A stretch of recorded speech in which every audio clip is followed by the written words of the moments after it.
আমরা যারা রাজনৈতিক নেতা কর্মীরা রয়েছি, আমরা যারা আগামী দিনে আমাদের দেশকে গঠন করতে চাই আমরা অতীতে যারা আন্দোলন সংগ্রামের মাধ্যমে স্বৈরাচারী ফ্যাসিস্ট হাসিনার পতনকে আমরা ঘটিয়েছি এবং আগামী দিনে জনগণের রাজনীতি করার জন্য আমরা আজকে আমাদের নেতা দেশনায়ক জনাব তারেক রহমানের নেতৃত্বে সুসংগঠিত হয়ে জনগণকে সংগঠিত করে আমাদের এই দফাগুলা হাজির করছি। আমাদেরকে এখন এই দফাগুলা খুব ভালোভাবে আমাদেরকে আয়ত্ত করতে হবে এবং আগামী জাতীয় নির্বাচনের আগে প্রত্যেকটি ঘরে ঘরে পৌঁছে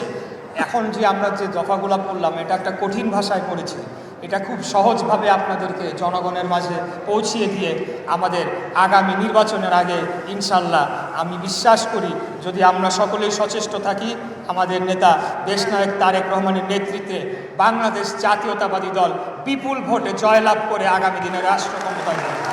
এবং সরকার গঠন করে বাংলাদেশকে যে অতর গহ্বরে